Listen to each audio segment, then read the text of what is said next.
Il se passe quelque chose d'inouï. La procédure de déchéance de nationalité et d'expulsion de la membre du Congrès du Minnesota, Elkan Amar, a commencé. Dans ce même État, Sainte Mère des villes du Minnesota ont signé une lettre demandant l'ouverture immédiate d'une enquête sur le gouverneur du Minnesota. D'ailleurs, l'ancien candidat à la vice-présidence des États-Unis du Parti démocrate d'Amérique, Tim Walz-Mered, des deux partis. À New York, le communo-fasciste Mamdani a autorisé les sans-abri à installer des campements de tentes à Times Square et partout où ils le souhaitent. Bientôt, il n'y aura plus de touristes à New York. Dans l'État du Nebraska, un complot impliquant des ressortissants haïtiens a été découvert. Chaque jour, de bonnes nouvelles arrivent. Ils dépouillaient des personnes âgées et des handicapés, volant les fonds alloués à leur alimentation. Comment tous ces vols, ces braquages, ce banditisme vont-ils affecter notre portefeuille à vous et à moi, notre vie à vous et à moi? Cela aura un impact. Quel impact cela aura-t-il sur la volonté américaine d'aider d'autres pays comme Israël ou l'Ukraine? Un conflit avec le Venezuela pourrait-il devenir un nouveau Vietnam ou Afghanistan? Mais commençons par l'Europe, par la lente transformation du continent européen en tiers-monde, en califat, en rêve des socialistes. La diversité qui bientôt, naturellement, se transformera en unité sous le nom d'islam, et l'Europe mourra, comme cela s'est déjà produit à de nombreuses reprises avec les terres conquises par les adeptes de Muhammad, le califat européen, l'Europe. Amsterdam est actuellement composé à 56% de migrants. La Haye à 57% de migrants. Rotterdam à presque 60% de migrants. Et bien sûr, la majorité de ces immigrés viennent de pays non chrétiens, non occidentaux, africains et du Moyen-Orient. La conclusion est que la population néerlandaise de souche est déjà devenue minoritaire dans la plupart de nos grandes villes, mais voyons ce qui va se passer ensuite. Conclusion. Londres compte 54% de migrants. Et encore une fois, la conclusion est que la population autochtone est devenue minoritaire. Bruxelles. Eh bien, je suis choquée. 70% de migrants. Donc la conclusion est que la population autochtone se retrouve en nette minorité. Et bien sûr, d'autres peuples européens suivront très bientôt leur exemple s'ils ne l'ont pas déjà fait. Donc, je vais tirer ici une conclusion interdite. La théorie du grand remplacement n'est plus simplement une théorie, c'est déjà une réalité. Et ce qui est intéressant dans le remplacement, c'est que l'establishment va soit nier son existence, soit lorsqu'ils finissent par le reconnaître. Ils disent que c'est une bonne chose que la population européenne de souche ne soit bientôt plus majoritaire sur son propre continent. La honte nationale des Pays-Bas est surnommée le pape du climat. Frans Timmermans a déjà déclaré en 2015 que la diversité est le destin de l'humanité et que l'Europe deviendra inévitablement diverse. Et bien sûr, à ce stade, je pense que nous comprenons tous très bien ce qu'ils entendent par le mot diversité. Cela signifie moins de personnes blanches, moins de gens comme vous. Imaginez une telle situation dans un pays asiatique ou africain. Imaginez les dirigeants de ces pays se réjouir à l'idée que leur propre peuple ne sera bientôt plus la majorité dans leur propre pays. C'est absolument impensable, totalement inimaginable.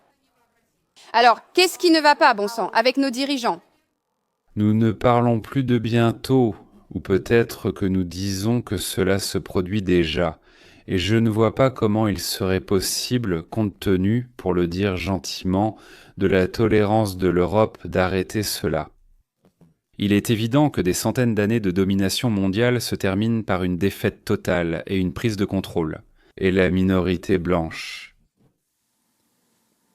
N'attendez pas de pitié, n'espérez aucune clémence. Au fait, Mamdania pourra-t-il organiser une évasion massive de chrétiens blancs, des juifs et d'elle-même de New York? Eh bien, il ne le fait pas exprès, ou peut-être que si, Dieu seul le sait. Et l'installation dans l'ancien centre du monde de Somaliens, d'Afghans et bien sûr d'Haïtiens, considérés comme les petits frères en matière de vol et de brigandage. Les statistiques sur les expulsions montrent une excellente nouvelle. Plus de 600 000 clandestins ont été expulsés. principalement des éléments criminels. Et 1,9 million sont partis d'eux-mêmes, tout simplement parce qu'ils ne pouvaient pas trouver de travail.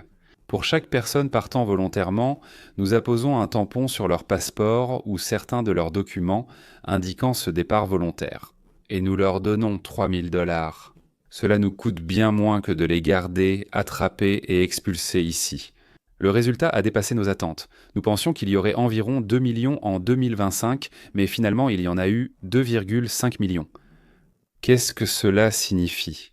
Que le travail qu'ils ne pouvaient pas trouver, ce sont les citoyens qui le trouvent, ou bien ce sont des clandestins? Il est intéressant de noter que le secteur privé a créé 700 000 emplois en 2025, tandis que l'appareil d'État a diminué de 200 000 postes, c'est-à-dire qu'il y a eu moins de personnes à charge et plus de producteurs. Excellente nouvelle, c'est exactement ce dont nous rêvons. Et pour la première fois depuis le début du siècle, la totalité de la croissance des emplois, soit 100%, a été assurée par des citoyens américains, 100% de la croissance des emplois par des citoyens américains. Auparavant, la plupart des nouveaux emplois étaient remplis par des immigrés en situation irrégulière, tandis que les citoyens locaux recevaient trop des allocations. On payait moins les immigrés tout en versant des aides aux autres. C'est-à-dire qu'avec Donald Trump, 47 la suite, dans certains secteurs, le gouvernement fédéral réduit ses effectifs. Il ne produisait rien, c'est clair, oui, il prenait de l'argent aux producteurs et il y avait un transfert. La suite concerne les clandestins. Les citoyens bénéficieront du départ des fonctionnaires. Il y aura un gain budgétaire d'environ 40 milliards de dollars par an, leurs salaires et budgets, leur entretien et tout ce qui s'ensuit. En faisant passer 500 000 personnes des allocations au salaire, nous économisons 5 milliards par an, et en expulsant 2,5 millions de clandestins, de migrants et de migrants, donc la dépense, cela continue 6 $ par personne, et par an nous économiserons 22 milliards de dollars. Il est même difficile d'affirmer qu'en excluant les petites dépenses, le gain net de cette activité l'an prochain sera de 60 à 80 milliards de dollars. La suite arrive, la suite. Et cela sans parler du fait que ces gentils, inoffensifs migrants volent dans notre portefeuille que nous remplissons et qu'ils vident. Eh bien, naturellement, en plein accord avec le Parti démocrate des États-Unis qui les protège, les deux dans le même sac. Dans le Minnesota, que j'ai déjà mentionné, on a déjà découvert que 9 milliards de dollars qui nous appartenaient à vous et à moi ont été volés. À suivre, à suivre, à suivre. Nous envoyons des fonds à l'étranger et nous les gaspillons ici, en permettant qu'on nous les vole. Soit la qualité, soit la quantité lors du choix à suivre.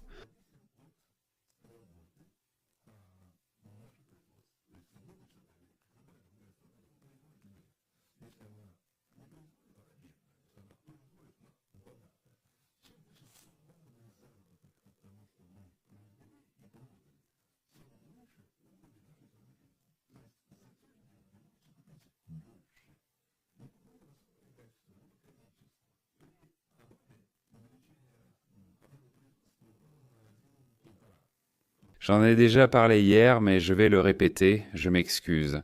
Barack Obama a dit à suivre pendant le Covid, donc tout s'est arrêté, puis ça s'est rétabli. À suivre. Eh bien, disons que pour Joe Biden, quand il est revenu à la normale, il y avait plus ou moins une suite, ce qui était plutôt impressionnant, mais c'était en fait à la sortie du Covid.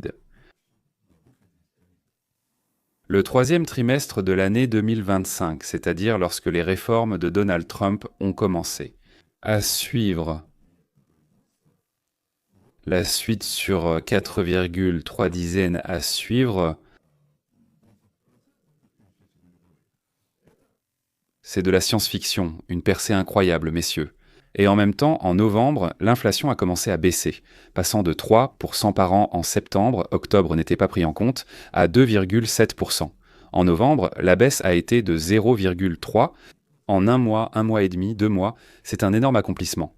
Et les réformes ne sont même pas encore entrées en vigueur. La suppression d'un grand nombre d'interdictions et de réglementations commencera le 1er janvier, seulement en 2026, qui probablement deviendra peut-être l'année la plus réussie de l'histoire moderne des États-Unis d'Amérique. Ne vous inquiétez pas, je n'ai pas oublié l'exil d'Ilka Navar, et de préférence à coups de balai sale, et si possible d'un coup de botte dans le coccyx. Elle ne nous échappera pas. D'ailleurs, nous venons tout juste d'apprendre que 10 pays européens ont commencé à expulser des musulmans. J'espère que c'est vrai. Je vous donnerai plus de détails après avoir consulté d'autres sources. Pour l'instant, je n'ai vu cela que dans De la boue à la noblesse. Est-ce vraiment ce moment-là? Allons-nous vraiment assister à l'exclusion officielle du membre le plus controversé du Congrès? Il y a seulement quelques heures, la campagne officielle pour l'exclusion d'Ilkan Omar du Congrès a commencé. Et tout cela alors que les enquêteurs fédéraux continuent de révéler l'ampleur de la corruption et de la fraude dans sa circonscription du Minnesota. D'une ampleur que personne n'avait jamais vue auparavant. Personne en Amérique n'a jamais vu ça. C'est totalement hors de la réalité.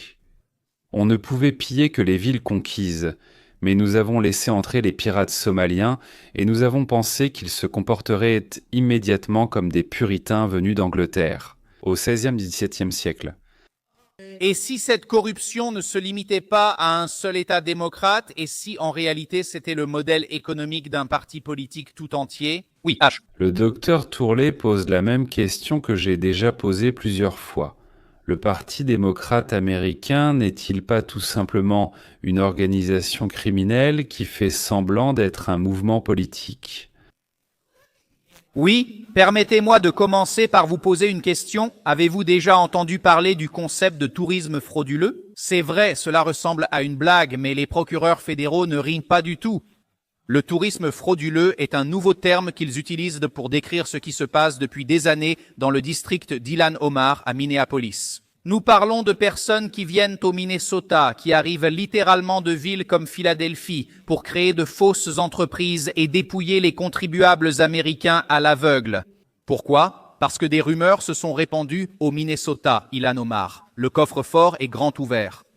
La nouvelle s'est littéralement répandue dans tout le pays. On peut venir au Minnesota, créer une fausse organisation caritative, récolter littéralement des millions de dollars en seulement quelques semaines, puis repartir. Hier, nous avons parlé d'une enquête fédérale qui a révélé pas moins de 14 programmes d'État Medicaid que les enquêteurs ont qualifiés d'infiltrés par la fraude. Depuis 2018, ces programmes gérés par le Minnesota recevaient des fonds fédéraux, ce qui signifie qu'ils recevaient l'argent de nos impôts. Ces programmes ont versé 18 milliards de dollars provenant des fonds de nos contribuables. Ces organisations qui sont maintenant identifiées comme des sociétés écrans pour le blanchiment d'argent, et ces sociétés écrans ont détourné, croyez-moi, la somme stupéfiante de 9 milliards de dollars. En Ukraine, il y avait entre 100 000 et 150 000 Somaliens où Ilkan Omar a été élu comme leur représentant. Et au Congrès, c'est devenu le plus corrompu. Eh bien, peut-être qu'on en trouvera encore plus, mais il est presque impossible d'imaginer une telle chose. Mais aujourd'hui, c'est l'endroit le plus nauséabond sur le territoire des États-Unis. Piler des navires, c'était vraiment comme jouer avec des cubes pour enfants. On ne pouvait pas gagner grand-chose de tu piller un bateau, un navire. Quelque chose d'autre, c'était des broutilles.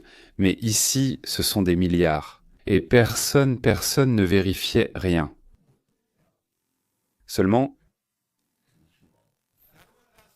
les enquêteurs fédéraux ont découvert qu'un dollar fédéral sur 2 alloué aux programmes sociaux du Minnesota avait été détourné, ce qui constitue une fraude flagrante. Dans cette affaire, 78 personnes, dont plus de 90 d'origine somalienne, ont déjà été accusées. Ils affirmaient nourrir des dizaines de milliers d'enfants dans le besoin grâce aux programmes alimentaires fédéraux. Mais en réalité, ils finançaient leur propre train de vie luxueux, achetant des voitures de luxe, des biens immobiliers et transférant même des fonds à l'étranger. Mais ce n'était que la partie émergée de l'iceberg. 300 millions de dollars, ce n'est rien comparé à ce que les enquêteurs fédéraux ont découvert par la suite. il parle du fait que les premiers qui ont volé 300 millions ont été arrêtés, mais que les 300 millions de dollars volés par eux ne sont rien comparés à d'autres affaires. Dans le même district, Ilhan Omar, Cela s'est produit dans cet écosystème même qu'Ilhan Omar a elle-même contribué à créer.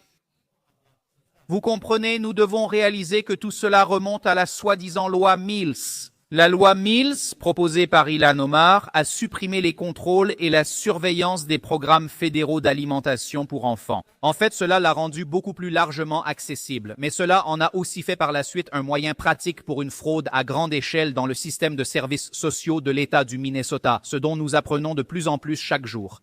Mais comme on pouvait s'y attendre, il s'avère maintenant que la fraude était intégrée dans la loi initiale du Congrès. Ilhan, sans surprise, a finalement touché des pots de vin issus de cet argent.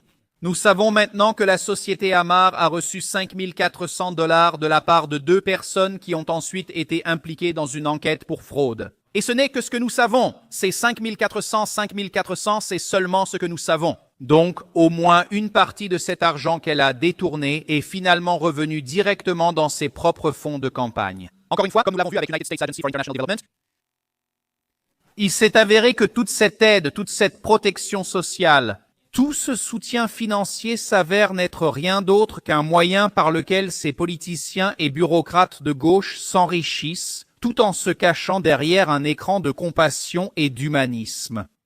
Évidemment, pour qu'on te donne de l'argent, il faut avoir l'air d'un agneau, pas d'un loup. Qui confierait la garde de la viande à un loup? Et puis, un agneau, c'est végétarien, non? Mais s'il y a une leçon à tirer pour nous tous, c'est que les radicaux de gauche et l'État profond n'hésiteront devant rien pour conserver et protéger leur pouvoir sur les institutions de notre pays.